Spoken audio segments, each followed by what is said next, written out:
Hello बच्चों, आज हम पढ़ने वाले हैं कि जो हमारा हिंदी का नियम है आखिर ये है क्या। तो जो हमारा हिंदी का नियम है ये हमारा बिलियन का एक छोटा सा टॉपिक है, लेकिन इसके बिना जो हमारा पूरा बोर्ड एग्जाम होता है वह सुना सुना होता है।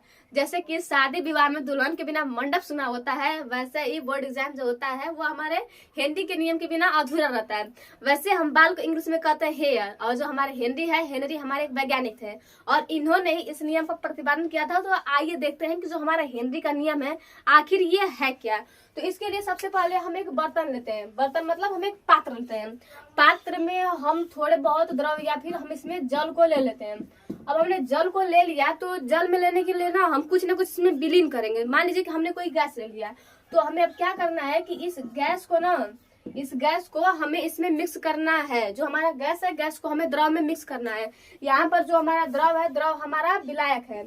यहाँ पे जो हमारा द्रव है, द्रव हमारा विलायक है। और यहाँ पर जो हमारा ऑक्सीजन है, ऑक्सीजन हमारा विलेय है। बात करते हैं कि विलेय और विलायक कहते किसे हैं, तो विलयन में जिसकी मात्रा अधिक होती है उसे हम विलायक कहते हैं और जिसकी मात्रा कम होती है उसे हम विलेय कहते हैं। यहाँ पर हमें देखना है कि जो हमारा ऑक्सीजन है, ऑक्सीजन हमारे द्रव में कितना घुलेगा। जो इसी का प्रतिपादन हमारे हेनरी ने कहा था। हेनरी ने यह बताया था कि किसी भी गैस की मात्रा ना उस जल में कितनी विलीन हो सकती है। उन्होंने कहा था कि अगर आप गैस को द्रव में विलीन करना चाहते हो तो आपको एक कंडीशन रहना चाहिए कि आपका ताप स्थिर रहना चाहिए।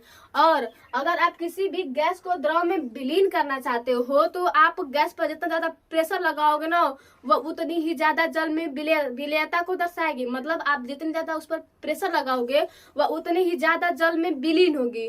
जैसे जो हमारा साइकिल होता है, साइकिल के टायर में हवा भरा जाता है ना, तो आप जो पंप का हैंडल होता है, पंप के हैंडल पे जितना ज्यादा प्रेशर लगाते हो, जो हमारा गैस होता है, गैस उतनी अधिक मात्रा में निष्कासित होती है।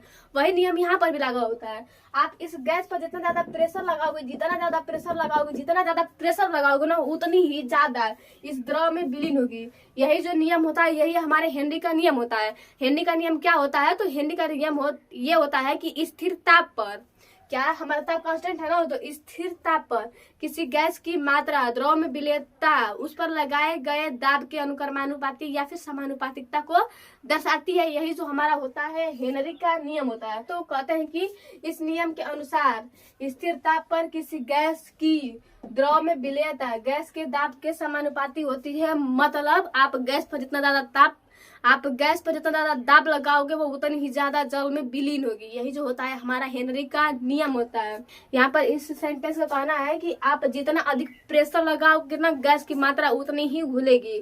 तो जो हमारे यम गैस की घुली हुई मात्रा जो होती है ये हमारे प्रेशर के अनुक्रमानुपाती होती है। और अनुक्रमानुपाती का साइन हटाने के लिए हम एक अनुपातिकता या फिर समानुपातिक मतलब स्थिरांक लगाते हैं, चाहे नियतांक लगाते हैं, इसे हम क्या कहते हैं।